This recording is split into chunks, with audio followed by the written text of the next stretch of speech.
Bien, merci Yann. Ben, merci à l'Université de Nouvelle-Calédonie de m'accueillir. C'est vrai que ça a été 3 jours déjà bien plein de beaucoup de rencontres très riches. Donc bon, aujourd'hui en fait, ce que je vais faire, c'est en une demi-heure, 40 minutes de résumé 20 ans de recherche. Donc c'est un pari un peu osé, mais bon, il faut oser les choses pour arriver à quelque chose. Euh, donc en fait, influence des militaires agents napoléoniens pendant l'indépendance de l'Amérique latine, ça peut être un sujet complètement surréaliste, parce que c'est un sujet absolument pas connu. Moi, quand je suis arrivé au Chili, il y a 20 ans, j'ai découvert ça par hasard, je le raconterai après, et quand j'ai commencé à demander qui étaient ces personnages, personne n'était capable de m'expliquer, et surtout pas de me dire qu'il y avait un mouvement d'ensemble relativement important, puisqu'aujourd'hui j'ai identifié 2000 militaires napoléoniens qui participent à l'indépendance du Mexique jusqu'au Chili, dans tous les pays, incluant le Brésil. Donc on est face à un mouvement qui est important. Quand on met ça en relation avec les armées de l'indépendance, qui en général n'ont pas plus de 5-6 000 soldats dans le sud, et au plus gros, au plus nombreux, 10 000 soldats avec Bolivar ou au Mexique, bon, et qu'on a un groupe de 2000, ça représente donc une proportion relativement importante. Euh, et puis bon, le sous-titre, Les messagers de la liberté, ça peut paraître un peu propagande, mais je ne vais pas l'expliquer maintenant, et ça fera partie de la fin de la présentation. Donc je vais essayer à partir de 9 idées principales de donner un peu le contenu de tout ce que j'ai fait. D'abord les contextes, parce qu'il faut expliquer pourquoi ces gens-là arrivent. Ensuite les méthodologies, je ne suis pas obligatoirement un méthodologue de formation, mais c'est un certain nombre d'outils qui ne sont pas obligatoirement classiques quand on fait ça, et ça me paraît intéressant de les expliquer.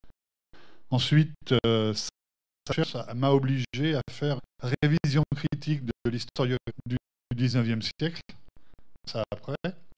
Puis bon, c'est de voir le rôle et les mentions de ces personnages, leurs tactiques, le fait qu'ils sont des naturels, souvent ils laissent de côté très rapidement leur rôle militaire pour devenir propriétaires de journaux, journalistes, formateurs dans des collèges. Et puis ils sont des migrants aussi, et ils ont un esprit multiculturel que j'expliquerai aussi au cours de la présentation.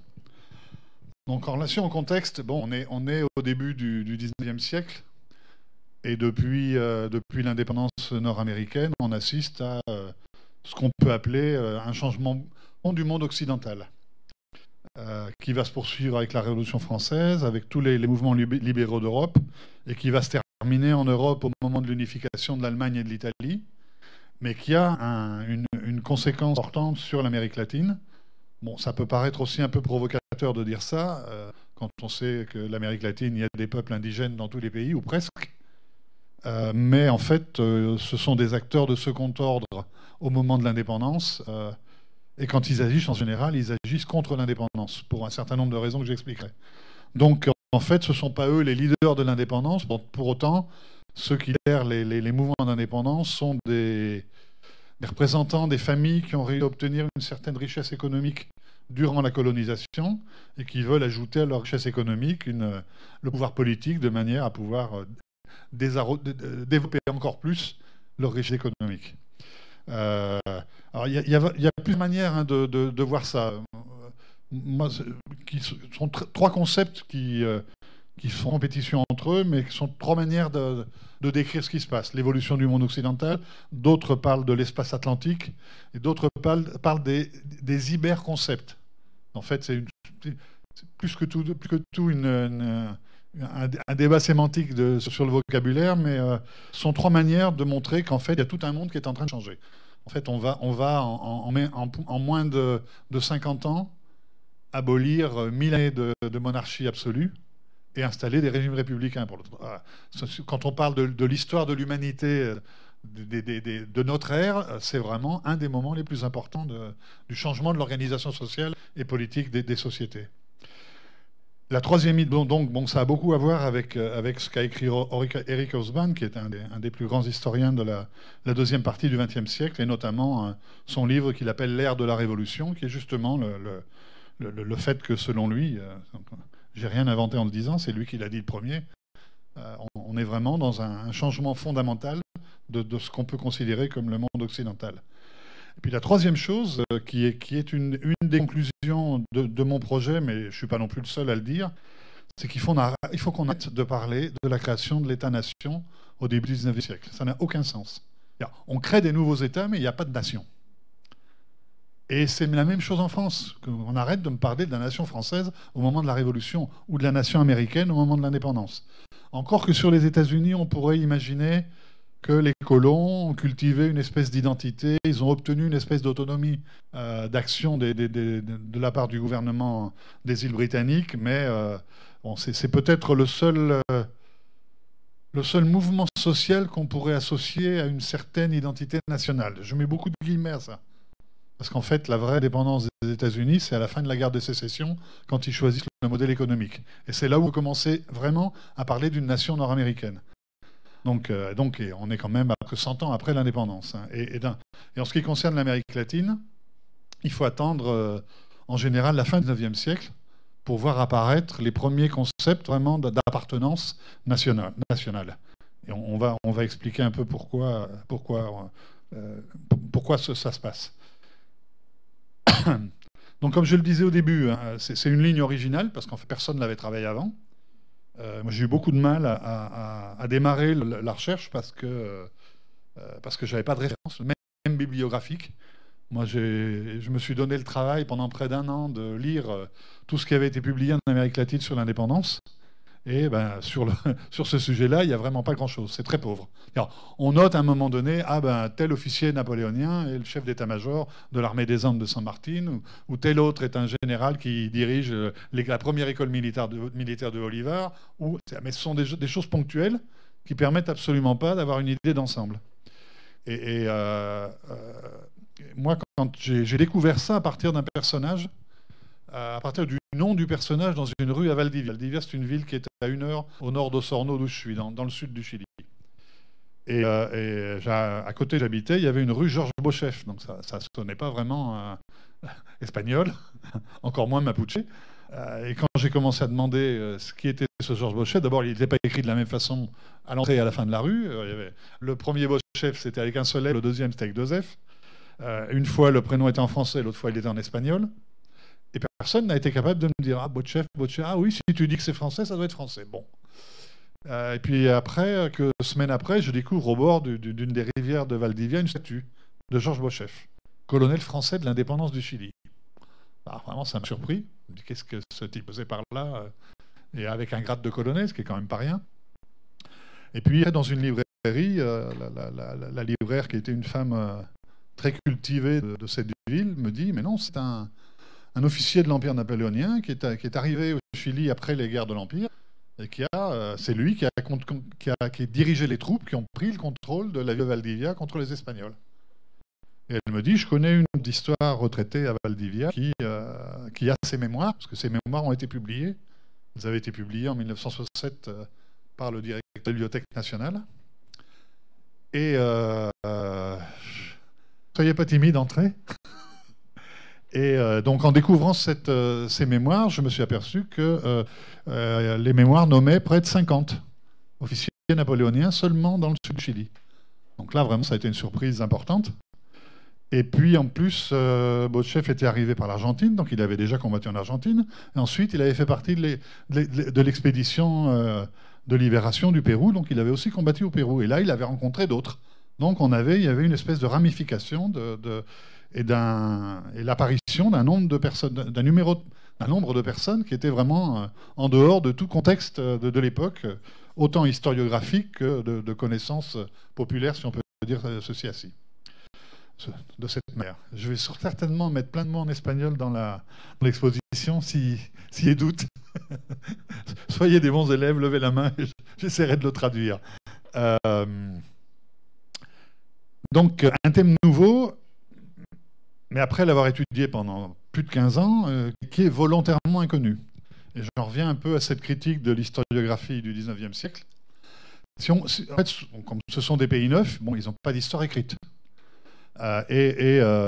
Presque tous les pays vont décider, à partir des années 1850-60, de concevoir l'histoire du pays nouveau.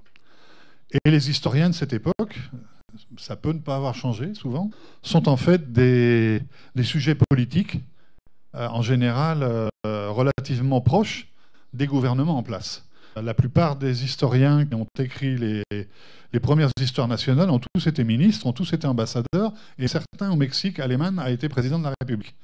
Donc ce sont des gens qui, quand ils écrivent l'histoire de leur pays, écrivent une histoire nationaliste, parce qu'en fait le but de cette histoire est s'assurer que la population va accepter le modèle d'État qui a été construit.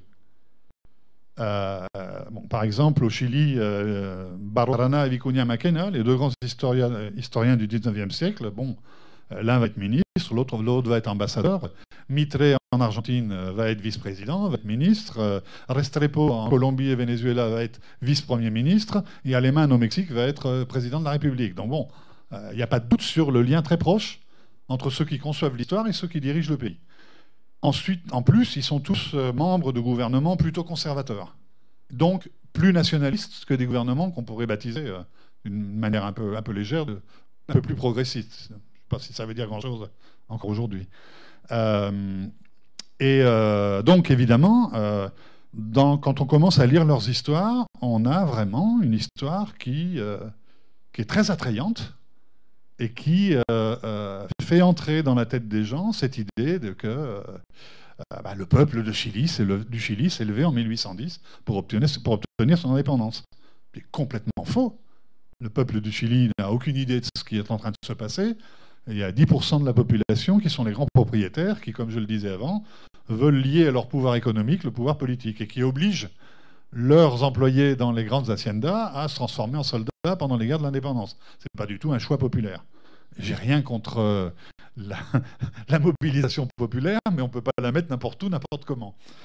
Je cite un exemple au Chili qui est intéressant. Il y a un guerriero de l'indépendance qui s'appelle Manuel Rodríguez, qui a une image de personne qui, au moment de l'indépendance, a réussi à rassembler une troupe complètement pro-indépendance et qui a été un allié important de l'armée du Chili. Qu'il ait été un allié important de l'armée du Chili, il n'y a pas de doute. Mais en fait, c'était un grand propriétaire et qui a obligé ses employés à combattre. Donc le mouvement guerrillero, avec tout le monde volontaire, c'est un peu léger comme affirmation. Donc tous ces personnages vont filtrer l'information de manière à ce que n'apparaisse dans leurs histoires que ce qui va bien avec le discours national. La même chose se passe en France avec Thiers et avec Guizot. On a là affaire à deux histoires magnifiques, fantastiques. Tout est beau, le pays se lève, la révolution, on débarque la monarchie, l'empereur Napoléon vient, etc. Et une évolution comme si tout le monde était d'accord, comme si ça avait été un mouvement populaire, donc ce qui est absolument très loin de la vérité. Et la même chose se reproduit quand la Prusse arrive à se transformer en un très fort pays en Europe à la fin du 19e siècle. Il y a deux historiens qui sont des historiens de la Grèce antique et de la Rome antique, ça s'appelle et Niebuhr, et qui s'allient les deux pour écrire une histoire de la Prusse. Et comme ils sont historiens de l'Antiquité, ils utilisent l'image de la grandeur de Rome et de la grandeur d'Athènes, etc., pour la transformer en grandeur de la Prusse. Une histoire de la Prusse qui a à peine 20 ans, on a l'impression que c'est un chemin de 2000 années pour arriver, avec tout le monde d'accord, pour arriver au grand état de Prusse de Bismarck. Donc on a toute cette seconde partie du 19e siècle est vraiment une action de propagande très bien organisée et qui tend à que la population en général se sente partie du projet qui a été lancé 50 ou 60 ans avant. La deuxième idée de cette ligne originale de recherche, c'est cette migration donc de près de 2000 militaires napoléoniens, qui en fait, quand moi j'ai commencé le sujet, cette recherche, je l'ai considéré comme militaire parce que ce que je lisais, ce que je voyais dans les documents, ils étaient militaires. Mais je me suis rapidement aperçu que, d'abord, un certain nombre n'ont jamais agi comme militaires quand ils sont arrivés ici, et que même ceux qui ont agi comme militaires ont rapidement laissé de côté leur uniforme militaire pour endosser celui de civil et participer des débats sur le type de construction qui était en train de se mettre en place dans ces pays. Parce que le dernier projet de recherche que j'ai terminé il y a très peu de temps s'appelait d'ailleurs, c'est un peu une provocation, s'appelait de civils militarisés un militaire civilisé. Évidemment, la deuxième partie est un peu provocation, surtout au Chili. Mais bon, il faut, comme je le disais avant, il faut provoquer. Mais c'est tout à fait ça. En fait, ce sont des gens qui arrivent pour mettre au service leur expérience, et ce qui est très important. Parce que les armées de la colonisation étaient des armées en général espagnoles, avec des officiers espagnols, où il pouvait y avoir des corps qui étaient autochtones, mais les officiers n'étaient pas autochtones. Il y a très très peu d'officiers latino-américains, sauf quelques-uns qui sont allés se former en Espagne. Par exemple, San Martín, Carrera, Bolivar, etc. Alvear. Mais à part un petit groupe, il n'y a plus d'officiers, parce que les officiers espagnols, logiquement, en général, pas tous, mais en général, ils sont plutôt du côté espagnol. Donc évidemment, la nouvelle armée de l'indépendance, elle a déjà des troupes qui n'ont aucune expérience militaire, et elle n'a pas d'officiers. Donc quand arrive ce nombre important d'officiers napoléoniens, ils arrivent vraiment, je ne peux pas le dire moi, mais c'est comme un cheveu sur la soupe, quoi. C'est parfait pour ces pays-là. Donc ce qui est intéressant, c'est qu'ils sont militaires, mais ils arrivent aussi avec une culture, une expérience qui va bien au-delà du militaire. Et ça, c'est un sujet que j'ai exposé plusieurs fois dans des colloques militaires en Argentine et au Chili, face à des salles comme ça, où il n'y avait que des cadets des écoles militaires, et où je leur disais, c'est une erreur de considérer le militaire seulement comme un militaire. Parce que les premiers morts du coup d'État militaire au Chili sont des militaires. Ce sont ceux qui n'étaient pas d'accord. Donc pensez que, logiquement, quand on entre dans l'armée, il y a une phase de lavage cerveau, mais tout le monde, c'est pas efficace obligatoirement avec tout le monde, et un certain nombre de militaires qui ne suivent pas obligatoirement la violence comme outil de construction politique. Donc en fait, dans ces militaires, il y a en général, sont des gens qui ont passé, ils sont nés au moment de la Révolution française, donc ils sont très jeunes, hein, ils ont 30-35 ans quand ils arrivent en Amérique latine. Puis ils ont passé toute la Révolution française, et souvent ils ont été élèves du lycée impérial. Alors, on pourrait penser que le lycée impérial, c'est très très proche de la dictature de Napoléon, mais c'est tout à fait le contraire. C'est une école militaire, les gamins sont en uniforme militaire, mais sur les principes de la Révolution française. La liberté, égalité, fraternité, les droits du citoyen, une justice pour tout le monde. Donc ils sont sur un modèle d'éducation qui est quasiment en contradiction avec le modèle de l'exercice du pouvoir de Napoléon. Et moi j'ai trouvé beaucoup de textes de ces gens-là qui sont très critiques envers le pouvoir napoléonien. Donc ils viennent ici, je vais expliquer les raisons après, mais une des raisons principales, c'est que en fait, le modèle de société qui les intéresse n'a pas fonctionné en Europe. En 1815-1820 sont revenues toutes les monarchies, est revenue l'Église comme le porteur, le ciment de la société, et pour eux, c'est quelque chose qui n'est pas acceptable, donc ils préfèrent aller voir ailleurs, dans des endroits où il y a possibilité de construire cette société. Donc bon, la nation comme objet de construction, on l'a vu. Et puis alors ça, c'est intéressant, entre qu'est-ce que c'est qu'un napoléonien, qu'est-ce que c'est qu'un bonapartiste, et qu'est-ce que c'est qu'un napoléoniste. Le napoléonien, c'est tout simple. C'est simplement le militaire qui a combattu au sein des armées napoléoniennes. Pour autant, il y a des Français, des Espagnols, des Italiens, des Belges, des Polonais, des Croates, des Britanniques parfois, des Irlandais en particulier.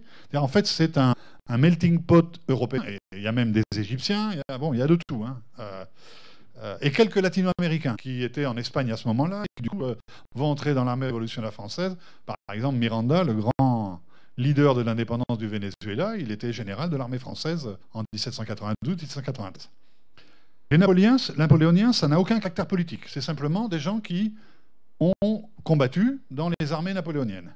Le bonapartiste, c'est différent. Et il y a deux types de bonapartistes. Le bonapartiste avant 1815, c'est le fidèle de Napoléon. En fait, Napoléon peut faire ce qu'il veut, on va le suivre parce que c'est vraiment le génie, le grand chef, l'idole, donc pas de problème. Le bonapartiste après 1815, c'est différent parce qu'en fait, pour le modèle, il est tombé. Mais le bonapartiste après 1815, il va adopter une position beaucoup plus républicaine.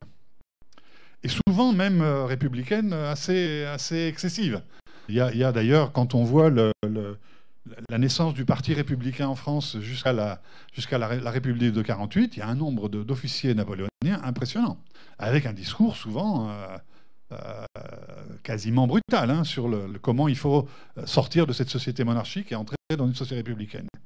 Puis le napoléoniste, alors là c'est l'extrême des extrêmes, c'est la personne qui, entre 1815 et 1821, est resté complètement fidèle à Napoléon et va essayer de tout faire pour le sortir de l'île de Sainte-Hélène et le réinstaller où que ce soit dans le monde. Et je cite simplement un épisode parce que souvent, cette notion de sortir Napoléon de Sainte-Hélène, c'est devenu une légende, c'est devenu un délire parfois, et on a du mal parfois à faire la différence entre, bon, il y a quelque chose de réel, il y a quelque chose de concret, ou c'est simplement du discours. Pour vous citer un exemple qu'il y a quelque chose de très concret, en 1817, dans le nord-est du Brésil, il y a un archipel qui s'appelle Pernambuco, Fernando de Noronha, mais la capitale c'est Pernambuco, qui est le lieu le plus proche de l'île de Sainte-Hélène. Vous avez le continent européen, l'Afrique, de ce côté l'Amérique, et entre le nord de l'Afrique et le centre de l'Amérique, ou le centre-sud de l'Amérique, vous tracez une ligne, et au milieu vous avez l'île de Sainte-Hélène. Et le lieu le plus proche, c'est justement cet archipel avec la capitale Pernambuco. 1817. Donc une révolte républicaine contre le roi du Portugal, qui est devenu le roi du Brésil. Les nouvelles commencent à courir dans le monde entier. Cette république envoie des agents dans un certain nombre de pays, notamment aux États-Unis, en espérant premièrement une reconnaissance nord-américaine, la seule république qui existe à ce moment-là, et éventuellement une aide militaire, et puis éventuellement engager des gens qui ont une expérience militaire, en particulier des officiers napoléoniens. Entre 1815 et 1820, il y a 4000 militaires napoléoniens exilés aux États-Unis et que les États-Unis ne veulent pas.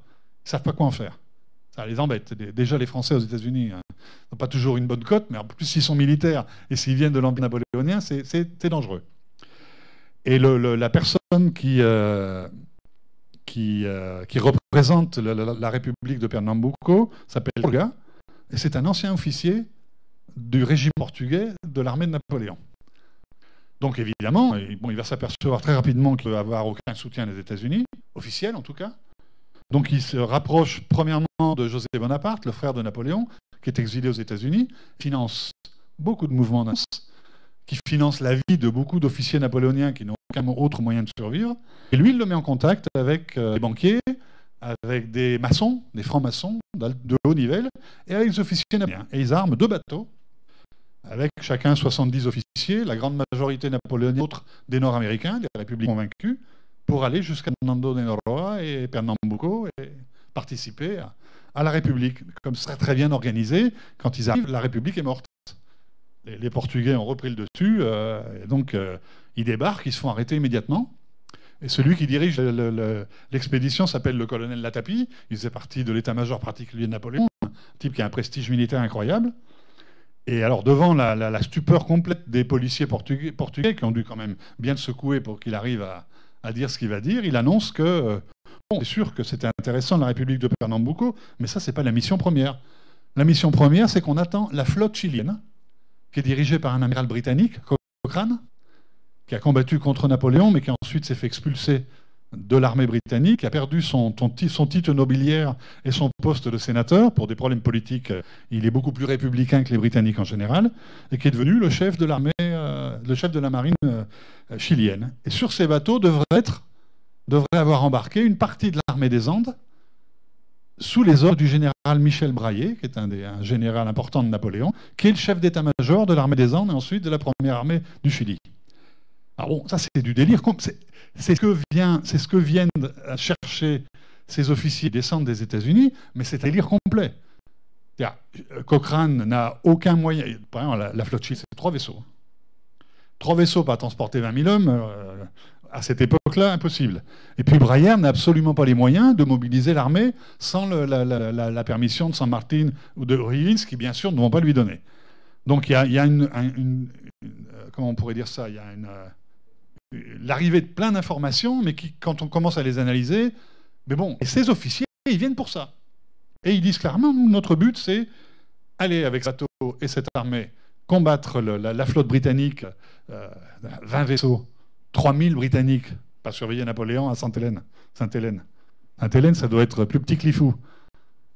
Il y a une proportion totale, donc il aurait vraiment fallu une armée et une flotte très importante, mais il dit clairement, Latapie dit, notre but, c'était de sortir Napoléon et de l'installer au Brésil ou dans un autre coin d'Amérique latine. Et il y a plusieurs textes de Napoléon où où il indique clairement qu'il a des propositions de corsaires, d'agents des indépendances d'Amérique latine, en particulier du Mexique, qui pourraient voir d'un bon œil son arrivée dans ces pays-là. Donc c'est un exemple, mais il y a un certain nombre d'exemples de tentatives. Il y a même des corsaires qui vont réussir à débarquer, mais qui ne vont pas arriver jusqu'à Napoléon. Et en plus, ils vont recevoir un message de Napoléon disant qu'il est hors de question qu'il fuit. Si t'en vas, c'est en toute majesté, mais pas en se déguisant pour entrer dans un bâtiment corsaire. Donc les méthodologies, c'est un truc important. Il y a le classique, c'est-à-dire la bibliographie et l'étude dans les archives officielles, nationales ou militaires. Mais rapidement, moi je cherche à comprendre ces gens-là. Je cherche à les caractériser. Et quand on trouve un document dans une archive militaire, on dit bah, il est devenu capitaine le 15 mai 1814, il est passé lieutenant-colonel tag, il a participé à telle bataille, et point final. Donc on ne peut pas caractériser les gens avec ça. Donc moi je me suis creusé un peu le cerveau, ce qu'il en reste, pour essayer de trouver une méthodologie qui me permettrait d'accumuler des documents et d'enrichir un peu la connaissance de ces gens-là. Et comme je m'étais rendu compte que l'immense majorité d'entre eux, plus de 80%, sont restés en Amérique latine, on n'a pas affaire à des mercenaires. Le mercenaire, il vient, il s'enrichit, il s'en va. Là, ils arrivent, ils ne s'enrichissent pas parce qu'en général, les États n'ont pas les moyens de les payer, mais ils restent. Je vais vous expliquer comment ils restent. Donc je me suis dit, bon, si ils sont restés, ils doivent avoir des descendants. Donc j'ai commencé à chercher des descendants. En regardant un annuaire, on cherchait des noms, hein, de manière un peu après, en interrogeant d'autres historiens dans les différents pays. Aujourd'hui, je suis en contact avec une centaine de familles, du Mexique jusqu'au Chili, certaines aux États-Unis ou en France, certains des neveux ou des petits-enfants sont repartis. Et à chacun, ça a été la même histoire. Je les ai contactés en leur disant, voilà, je fais cette recherche. Apparemment, votre ancêtre, le premier qui est arrivé en Amérique latine, était un officier de l'armée de Napoléon. Vous auriez des documents sur ce personnage? Et la réponse était toujours la même. Alors, on a deux réponses. Ceux qui ignoraient complètement. Ah, bah, c'est sympa ce que vous nous dites, on n'avait aucune idée d'où venait le nom. Et les autres qui disent, oui, si, on a entendu, mon grand-père ou mon grand-oncle m'a raconté qu'il avait combattu à Waterloo, l'ancêtre avait combattu à Waterloo, et que, bon. Et puis quand on arrivait à la question, bon, mais vous avez des documents? On n'a rien, on n'a rien. Puis bon, moi je suis un peu têtu quand même, pour pas dire plus. Donc j'insistais, et au bout d'un moment, j'arrivais toujours à la même phrase. Ah, mais le grand-oncle Paul, ou Pierre, ou Alfred, hein, ça n'a pas d'importance, j'ai entendu dire qu'il avait une caisse avec des documents sur l'histoire de la famille. Bon, c'est bien, où il habite, vous pensez que je peux aller le voir? Ah oui, non, on peut lui téléphoner, etc. Donc, bon.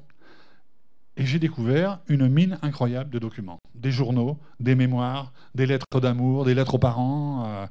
Et donc, quand on arrive à trouver des centaines et des centaines de documents, logiquement, qui me donnent une information qui n'a rien à voir avec ce que je trouve dans les archives officielles, mais qui me permettent de caractériser les gens. Parce que quand on écrit à son père, c'est pas comme on écrit à son colonel, ou à son amour, encore moins. Donc les gens décrivent leurs expériences, décrivent leurs problèmes, décrivent leurs succès, critiquent les pays en voie de construction, ou au contraire. Donc on a une richesse de l'information qui m'a permis de commencer à comprendre qui étaient ces officiers, et de sortir de leur rôle de militaire pour voir un rôle beaucoup plus intéressant, beaucoup plus riche. Donc ça a été une surprise pour moi. Je ne m'attendais pas à ça. Je ne m'attendais pas à une découverte aussi importante. Le dernier exemple, c'est... bon, moi, je publie beaucoup par Internet. Tous mes livres, tous les articles, ils sont en accès par Internet. Je ne fais pas de la publicité, mais vous tapez Patrick Puigmal, il va y avoir une batterie importante de textes.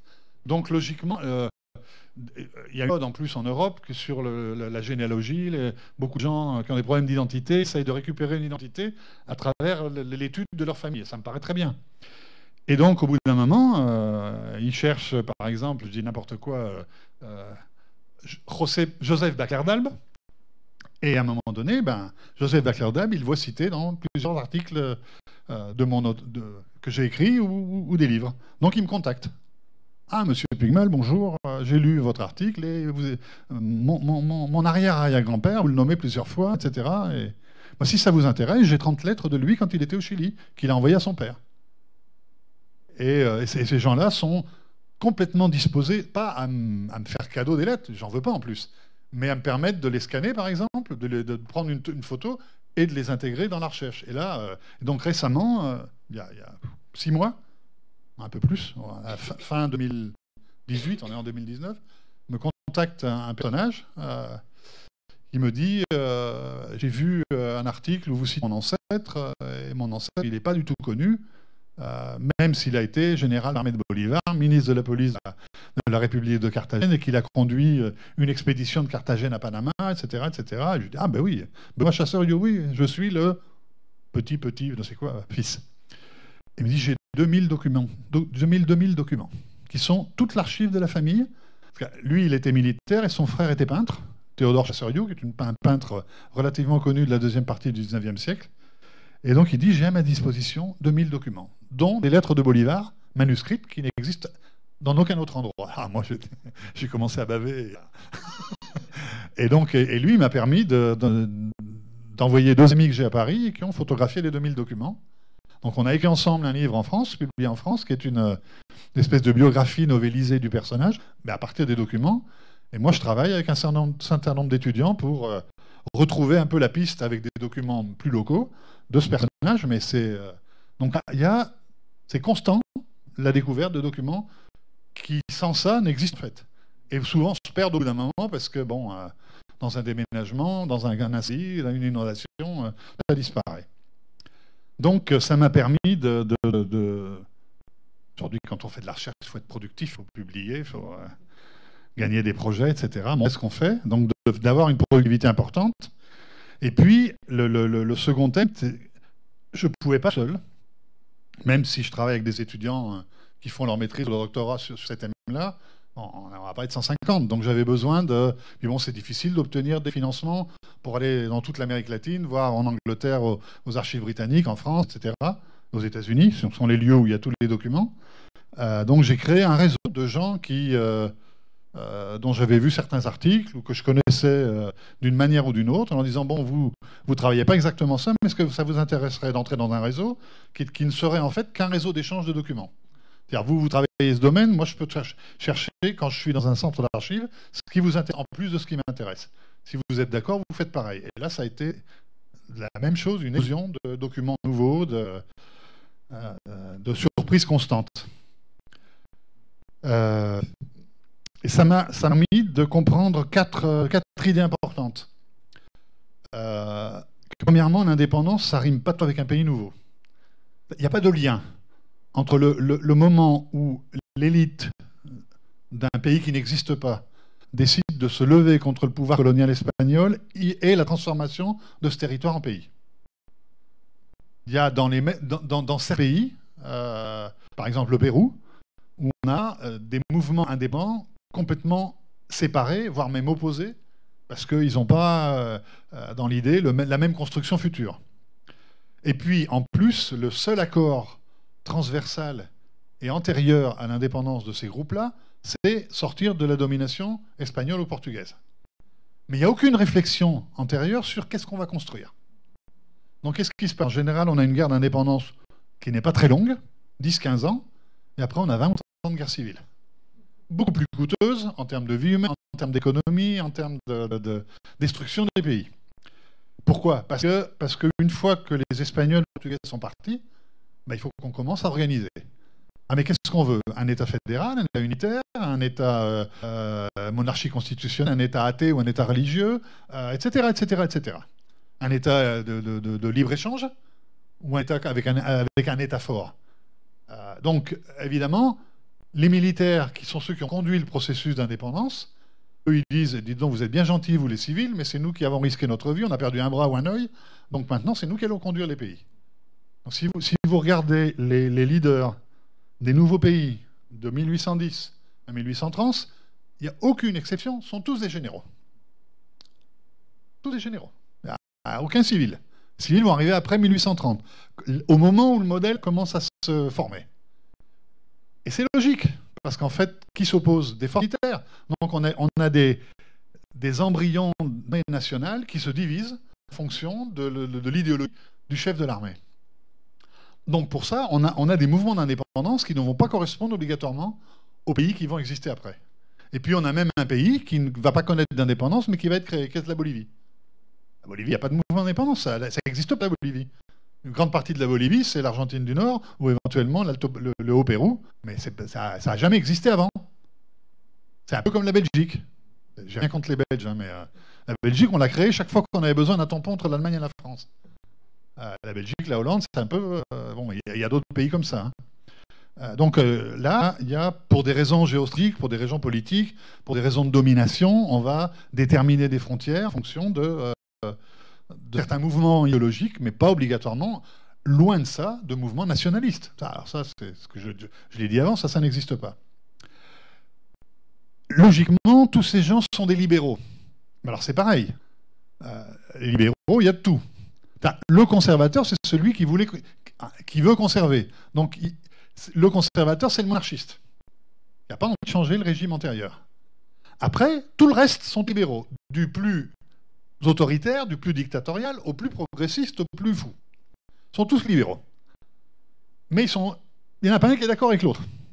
Donc il y a une foire d'empoigne, il n'y a pas d'autre mot, dans le monde libéral, qui va terminer en général par la victoire des plus conservateurs.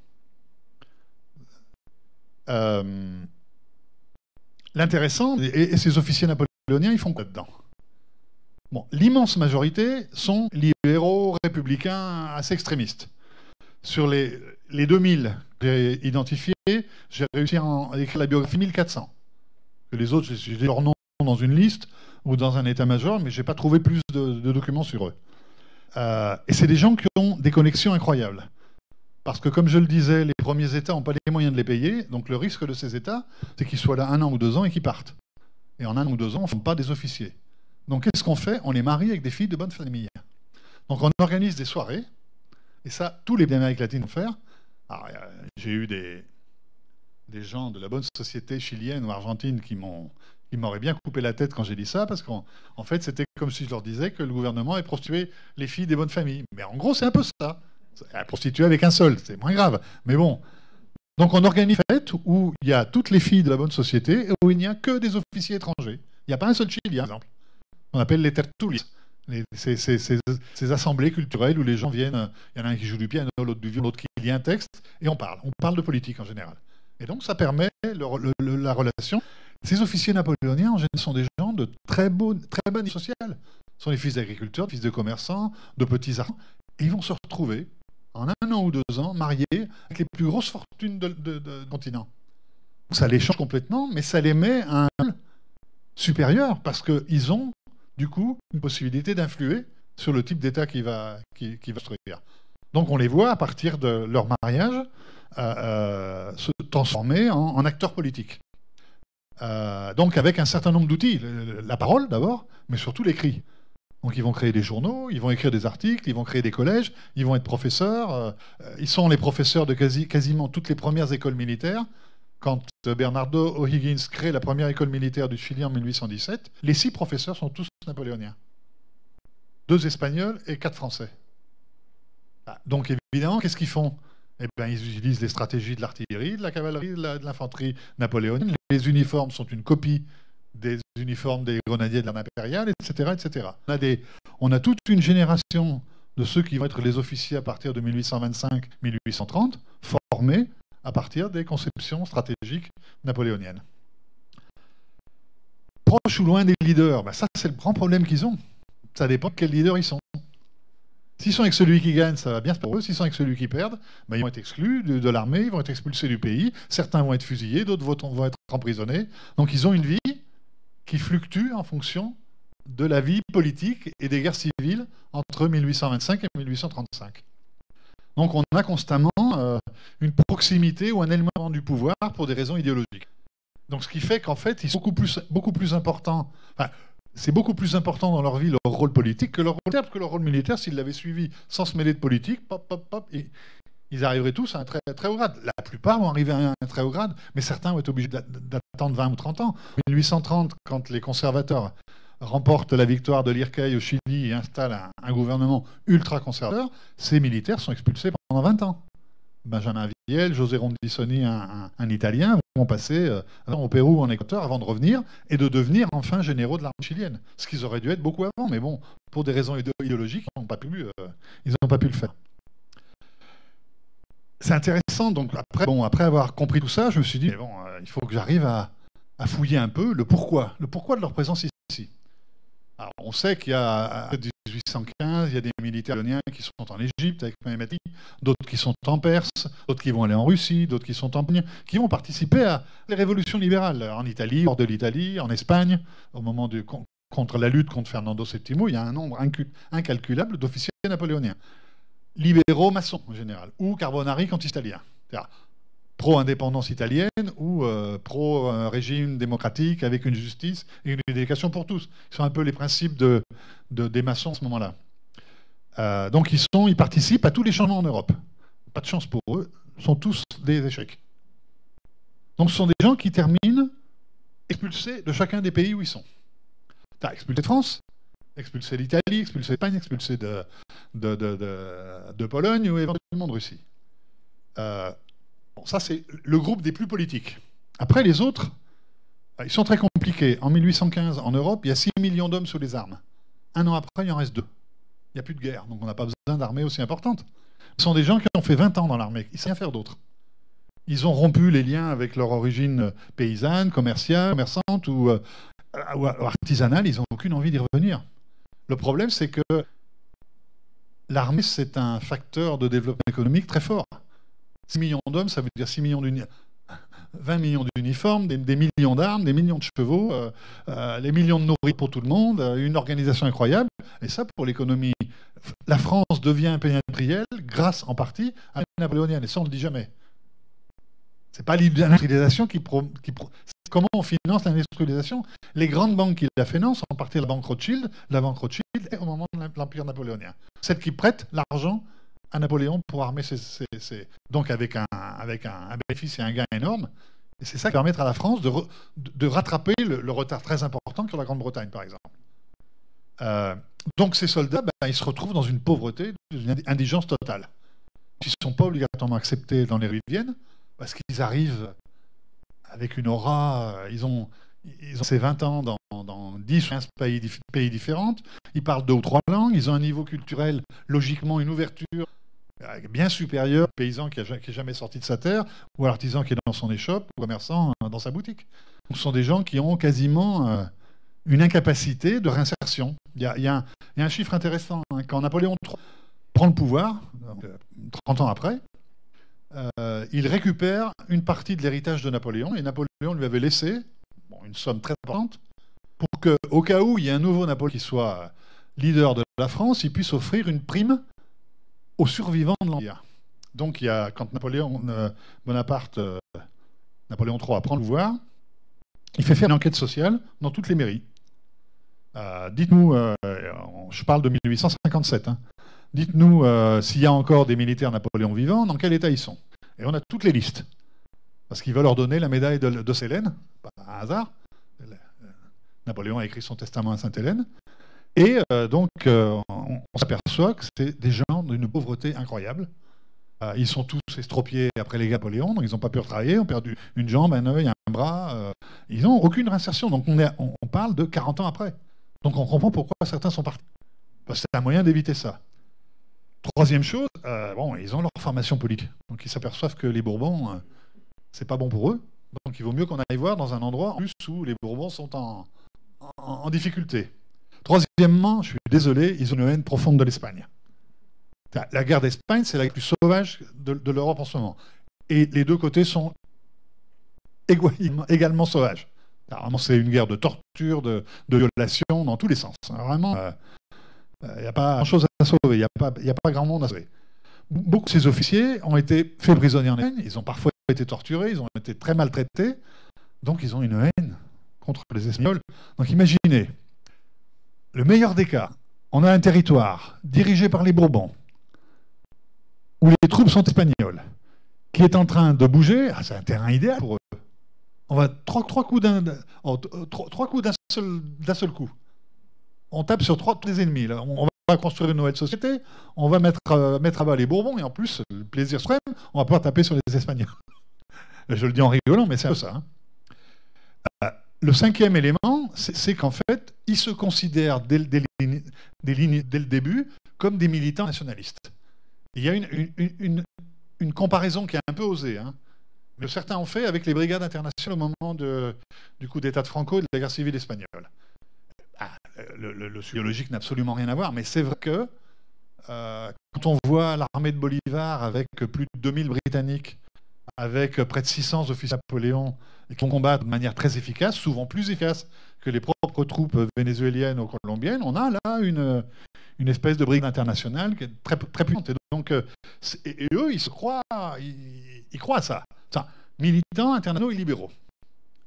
Et puis, l'ultime idée, oui, bon, on va se créer une nouvelle vie dans une société nouvelle. Donc, ça, si on arrive à chasser les Espagnols, à chasser les Bourbons, à installer une république, ben, on va être heureux, on va enfin pouvoir vivre une vie. Donc là, il y a quand même un... Alors, chacun d'entre eux, il mélange un peu tout ça. Il n'y en a pas un qui vient seulement parce qu'il n'aime pas les Espagnols, ou l'autre seulement parce qu'il est libéraux. C'est un peu un mélange de tout ça. Leur rôle, bon, militaire, je l'ai dit, il y en a plus de 70 qui vont être généraux ou maréchaux, ou amiraux, donc en position de diriger les... Le général qui dirige l'armée de l'indépendance du Brésil, c'est Paul Labattu, Pierre Labattu, putain français. C'est lui qui dirige l'armée de l'indépendance du Brésil. On peut se dire, c'est quand même le chef d'état-major de l'armée du Chili. Les deux aides de camp principaux de Bolivar sont deux officiers de Napoléon. L'armée de la Confédération centrafricaine, c'est Raoul et Saget, sont deux généraux qui viennent de Napoléon. Donc bon, ils ont un rôle militaire très important, plus ce que je disais de formateurs des premières générations dans les écoles militaires. Ensuite, ils sont spécialistes. Il y a des ingénieurs, il y a des artilleurs, et ils vont développer deux choses qui n'existaient pas en Amérique latine, qui était un retard qu'avait pris l'armée espagnole. Ils n'avaient pas de cavalerie légère, ils n'avaient pas d'artillerie légère. Donc c'est des armées qui ne se déplaçaient pas, trop lourdes. Ça, c'est le grand avantage de Napoléon. Il a transformé une armée lourde et pesante en une armée très légère. Si on prenait la bataille d'Austerlitz, il y a 200 000 Français et 600 000 Prussiens, Autrichiens et Russes, et c'est l'armée française qui gagne. Simplement pour sa capacité de mobilisation, de bouger, de mouvement, plus que de mobilisation. Donc ils vont créer ces sciences, ces nouveaux corps ici. Ils sont ensuite modernisateurs, c'est-à-dire en fait, ils vont créer la topo militaire, ils vont créer la médecine militaire, ils vont créer la géographie militaire. Donc on les voit tous dans les états-majors. C'est ceux qui font les plans de la bataille, qui étudient le terrain et qui disent à Bolivar ou à San Martin ou à O'Higgins, là il y a une colline, on pourrait se mettre là, on met les canons là, hop. Donc il y a tout un design stratégique qui vient d'eux. Ensuite, bon, c'est ce que j'ai dit, leur insertion sociale, et donc ça leur permet de projeter leur influence par le mariage, par la descendance. Il y a un sujet que je travaille avec une étudiante qui m'a dit, moi ça m'intéresserait d'étudier les femmes de ces gens-là. Et comment ensuite l'opinion politique des pères peut influer sur les générations futures. Et son travail est terminé, mais c'est intéressant parce que, bon, moi ça ne m'intéressait pas, j'avais déjà suffisamment avec mon époque pour ne pas m'élargir, mais elle me dit, c'est incroyable, les enfants vont tous être députés, sénateurs, gouverneurs de région, intendants, et tous, les partis plutôt libéraux. Donc, il y a une filiation assez intéressante. Et puis donc, le dernier rôle, bon, c'est la participation à la construction de la société nouvelle. Alors pourquoi ce titre un peu provocateur au début, messager de la liberté ? C'est pas simplement de la propagande. L'époque de l'indépendance, c'est une floraison incroyable de périodiques. Le Chili avait un seul journal, mais encore, le journal c'est un mot un peu exagéré. Avant l'indépendance, en 1820, il y en a plus de 100. Alors quand on parle d'un journal, c'est pas Le Monde. Ça peut être 4 ou 5 pages, ça peut durer un mois comme ça peut durer un an, c'est publié quand ça peut être publié, parce qu'on n'a pas toujours les finances. Mais bon, il y a une floraison intellectuelle, idéologique, qui se reflète. Chaque journal correspond à une tendance. On n'est pas d'objectivité de la presse, qui n'existe pas de toute façon, ni aujourd'hui. Mais là, vraiment, chaque journal correspond à l'opinion du groupe qui dirige le journal. Et là, on voit alors un nombre de Napoléoniens impressionnant. Il y en a par exemple au Chili, qui est un type très intéressant, qui s'appelle Benjamin Viel. C'est un des rares qui vient de la petite noblesse. Son père a été avocat de la cour de Louis XVI, donc bon, tout en étant pas noble, mais quelqu'un qui avait quand même un certain prestige. Et le fils arrive, il est capitaine d'état-major, il a déjà un prestige important, un type très, très cultivé. Lui, il va publier un certain nombre d'articles où il est extrêmement critique sur le modèle napoléonien, et il dit aux Chiliens, faites gaffe. arrêtez de mettre des généraux comme chefs d'État. Vous allez avoir exactement le même résultat. Vous allez avoir un moment où vous n'aurez plus la voix, vous n'aurez plus le vote, et vous serez obligé d'obéir. Et il y a un autre personnage qui s'appelle Pierre Chapuis. Pierre Chapuis, c'est un personnage très très intéressant. C'est un capitaine de cavalerie de la garde impériale qui s'exile en Italie, il le jette, il s'exile en Espagne, il le jette, il arrive au Brésil, il crée un journal qui s'appelle El Verdadeiro Liberal. Il dure 3 mois, il est mis dehors, il arrive au Chili en 1826. Et il crée le Verdadeiro Liberal, avec une partie de l'élite ultralibérale du pays.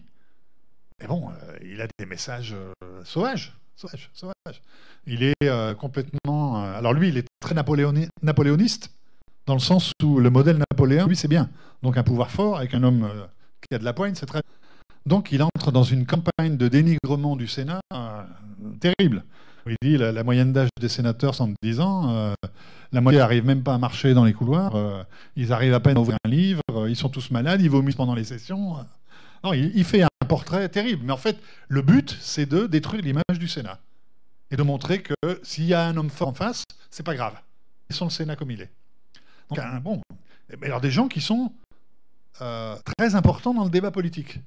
Bon, comme je le disais, presque tous parlent espagnol. Donc, pas de problème pour se faire comprendre. Ils écrivent même relativement bien. Moi, j'ai vu des textes qui sont vraiment écrits dans un espagnol. Je ne suis pas obligatoirement le mieux placé pour dire fait, mais bon, qui est vraiment d'un très bon niveau intellectuel. Et puis leur deuxième action de communication, parce qu'en fait c'est de la communication, c'est la création de cloches. À travers un modèle anglais, le modèle lancastérien. Un modèle qui est très proche du modèle napoléonien, du lycée Napoléon. Un truc un peu militaire, une pointe de fer, la discipline avec châtiment corporel, qu'on a eu en France jusqu'en les années 60, hein, c'est pas non plus l'âge du 19e siècle. Et alors aussi sur des concepts politiques très proches du lycée Napoléon, donc les valeurs de la Révolution française, les valeurs du libéralisme, les valeurs de la maçonnerie, et on voit une élite nouvelle dans ces pays, où des gens qui vont avoir beaucoup de problèmes avec leurs parents, parce que logiquement, ils vont se rendre compte que leurs parents sont ultra-conservateurs, qu'ils sont favorables à un fort, et eux, ils arrivent avec une éducation tout à fait différente. Donc, pour terminer, je pourrais continuer pour un moment, mais pour terminer, 4 idées. D'abord, sur le fait que c'est une migration multiculturelle. Quand on dit Napoléon, on parle de Belges, de Suisses, de Français, la majorité est française, mais il y a aussi des gens d'autres pays. Et bon, en plus, ils n'arrivent pas avec un modèle national. Parce que tout ce qu'ils ont connu, ça a été un échec. Donc ce ne sont pas des gens qui vont entrer dans une édition nationaliste. Ce qui les intéresse, c'est un modèle différent de société. Une relation différente entre les gens qui vivent dans la même société. Bon, deuxièmement, donc, ils sont profondément républicains en général. Et ils sont profondément libéraux dans la partie la plus progressiste du libéralisme. Ils ont un désir profond d'une société nouvelle. Et puis alors, malgré cette diversité, c'est une migration qui est relativement homogène. Ils ont la même expérience, ils ont une culture qui est très proche, et ils combattent pour les mêmes idées. Et il leur arrive les mêmes choses. Quand ils ont suivi bon leader, ça va bien. Quand ils ont suivi le leader qui a perdu, ça va mal. Et tout ça, je termine par ce qui est la fille de comme moi je considère l'histoire. C'est qu'il a inventé, Marc Bloch, un des principaux historiens du XXe siècle, et un des grands chefs de l'école des Annales, qui, pour mon âge avancé, c'est qui m'a formé, donc je ne peux pas la renier, mais qui explique un peu pourquoi j'ai fait cette recherche et construite comme ça. L'objet de l'histoire, c'est essentiellement l'homme, ou encore mieux, les hommes. Plus que le singulier, le pluriel fait une science du divers. L'histoire veut comprendre les hommes. Et ça, c'est tout ce que je fais, en fait, c'est accumuler ces biographies, c'est ensuite comprendre de manière transversale quels sont les points communs, quels sont les points d'influence, et comment je peux comprendre un rôle pluriel alors que j'ai que des individus. Et bon, moi, j'ai publié, donc je ne les ai pas là, mais bon, un certain nombre de livres, mais les derniers livres, c'est un dictionnaire biographique de tous ces gens-là, en 3 volumes, et avec une partie importante en introduction, justement, sur une lecture transversale. Ce n'est pas un dictionnaire biographique classique où on va savoir ce qu'il a fait. Non. Ce qui m'intéresse, c'est justement la richesse individuelle de chacun d'eux, la caractérisation de chacun d'eux.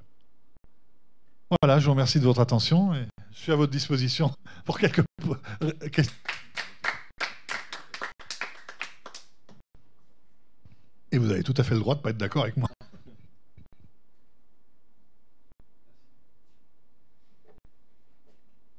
Si ça marche. Merci Patrick. Merci beaucoup. C'est un exposé à la fois passionné et passionnant. Je suis sûr qu'on aura quelques questions.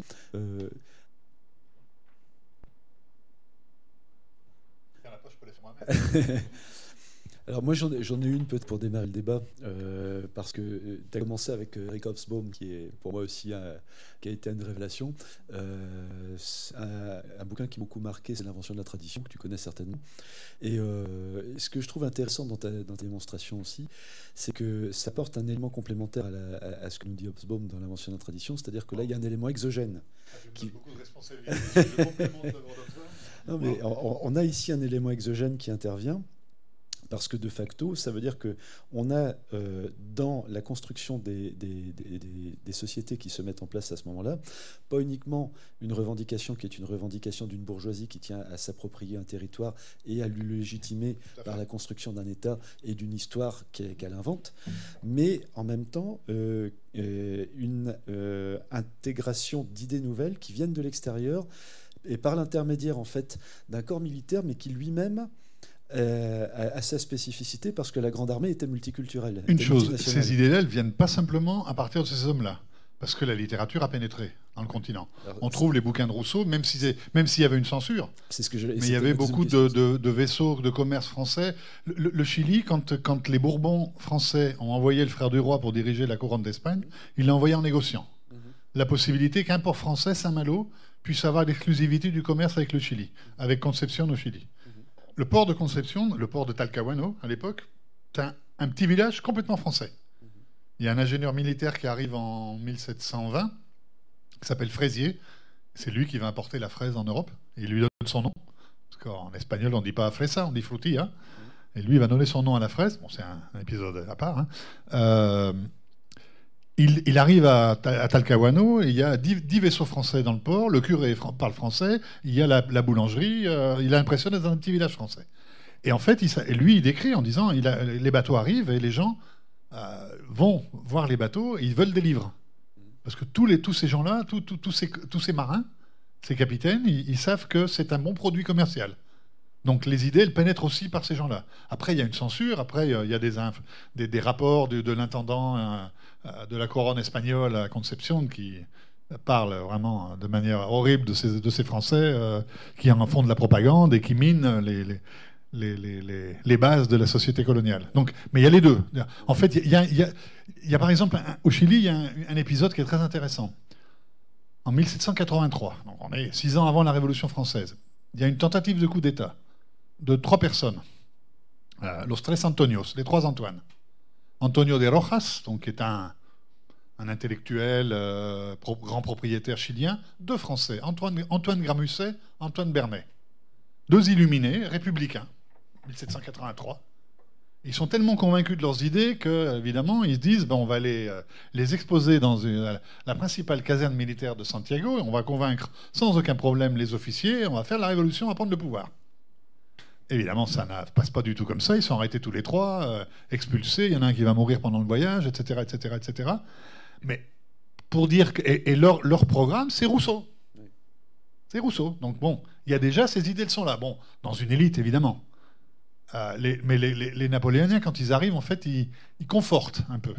Ils développent ce qui existe déjà. Les élites latino-américaines, en général, ont lu quelques textes. Il y a quelqu'un comme Miranda, au Bolivar, qui a passé 6 ans en Europe. C'est des gens qui ont un bagage culturel assez important.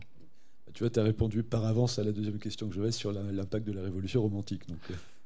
Mais dans ce que tu dis, il y a quelque chose d'intéressant, c'est la construction d'une tradition. Parce que ce que font ces gens-là, c'est construire une tradition nouvelle. Et ce que fait l'historiographie latino-américaine, elle construit une tradition nationaliste. Mais on est dans une... On peut pas imaginer un changement de société sans qu'il y ait une base de tradition qui permette aux gens de s'identifier à ça. S'il n'y a pas ça, l'État, il n'a aucune possibilité de se développer. Il faut une légitimation, absolument. Je dirais, ce que je regrette, moi, aujourd'hui, alors ça, c'est une position plus idéologique qu'historique, c'est qu'en fait, on est encore exactement dans le même modèle. On n'a absolument pas évolué. Et en fait, on est encore en train de développer parfois un discours de nationalisme Tout à fait, que moi je trouve insupportable, qui n'est plus du tout une réponse aux besoins des sociétés actuelles. Et ça l'était déjà pas à l'époque, et à mon avis, ça l'est toujours pas aujourd'hui. On n'est pas sorti dans le mythe de l'État-nation dont tu parlais tout à l'heure. On est, c'est 200 ans, c'est rien. Hein. On a passé avant 1000 années de monarchie absolutiste. Donc, je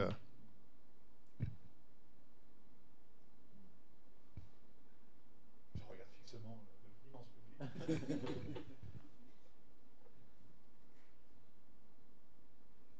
C'était clair? Oui, alors une question juste par rapport... Ah, bah, très bien. En rapport à ce que vous disiez au début de votre exposé sur les propriétaires des latifundia, qui eux justement voulaient mêler intérêt économique à la politique naissante. Quelle part ils ont eu finalement, quel lien ont-ils eu avec ces généraux napoléoniens qui ont-ils fait partie de leur armée à un niveau ou plutôt à un grade avancé, ou justement par leur manque d'expérience militaire ont-ils été simplement des hommes de troupe? Non, ils sont jamais des hommes de troupe, là. Faut pas exagérer. Non, d'abord, la plupart d'entre eux sont pas militaires, donc c'est pas eux qui vont combattre. Ils vont être élus députés, ils vont être élus sénateurs, ils sont dans la construction politique. Mais ils sont très proches de ces Napoléoniens, ou les Napoléoniens sont très proches d'eux parce qu'ils ont épousé leur fille en général, ou leur nièce, ou leur petite fille. Donc il y a un lien familial qui est très fort. Et qui fait que, c'est un peu ce que je disais, ces Napoléoniens qui sont d'une origine sociale très basse se retrouvent en Amérique latine avec une image, un pouvoir que je pense qu'ils n'auraient jamais imaginé. Donc il y a une proximité, je dirais, intellectuelle, idéologique, très importante entre ces familles de latifundiens, ou latifundistes, je ne sais pas comment on dit, et ces officiers. Alors bon, certains aussi, il y a certains fils de ces grandes familles qui vont entrer dans l'armée, qui vont être généraux, et avec lesquels ils s'entendent très bien. Ils s'entendent très très bien. Après, le problème, c'est quand ils laissent du côté le côté militaire et qu'ils arrivent sur le côté politique, là, il peut y avoir des scissions familiales fortes, mais comme dans toute famille. Oui, sans doute l'opposition, parce que vous disiez qu'au début, les membres au pouvoir étaient très conservateur dans les premières années, et ensuite avec la vague libérale est arrivée avec ses descendants des généraux, avec les généraux eux-mêmes qui arrivaient au pouvoir. C'est le contraire. Ah, c'est le contraire. C'est le contraire. En fait, comme il n'y a pas de définition de projet politique au départ, toutes les expressions sont possibles, en incluant les plus extrémistes, des deux côtés. Oui. Et ce qui se passe pendant les guerres civiles, c'est qu'en fait, plus on avance, plus les conservateurs gagnent. C'est pour ça que ces gens-là, ils ont un problème. Et les familles auxquelles ils appartiennent ont un problème. Parce que ils se retrouvent rapidement dans l'opposition. Puis c'est une opposition qui souffre, parce que les pouvoirs qui s'installent sont des pouvoirs extrêmement autoritaires, extrêmement centralisés, libre-cambistes. Parce que l'idée, c'est que la richesse accumulée serve à obtenir plus de richesse. Donc, il faut passer des traités avec tous les pays. Il faut qu'on ouvre le commerce au monde entier. Et ça... Alors, mais c'est comme tout ce système-là. C'est un peu ce qu'on vit aujourd'hui au Chili. Ça profite juste à ce moment-là. Au Chili, on parle des 14 familles. Mais cette expression, en changeant le numéro, c'est la même dans tous les pays d'Amérique latine. Il n'y a aucune différence.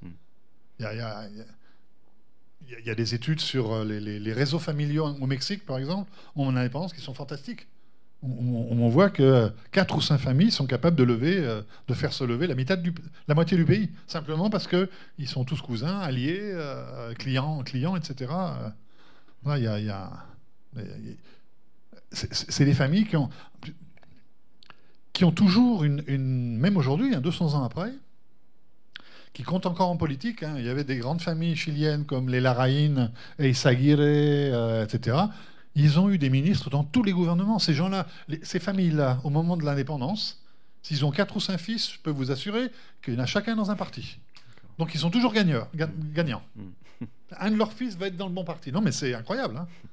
Et le Chili, c'est le pays au monde qui a le plus reproduit de fils de présidents qui vont être présidents. Et ça, c'est pas un hasard. C'est ce fait qu'il y a un groupe très réduit qui manipule le pouvoir depuis près de 200 ans.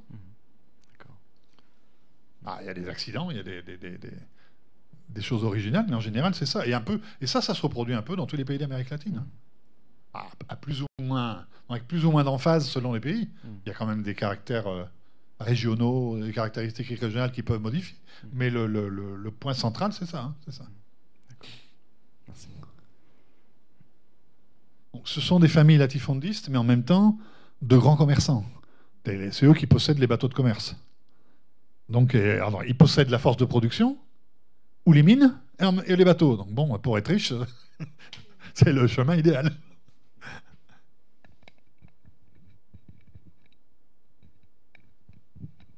Merci beaucoup d'être venu.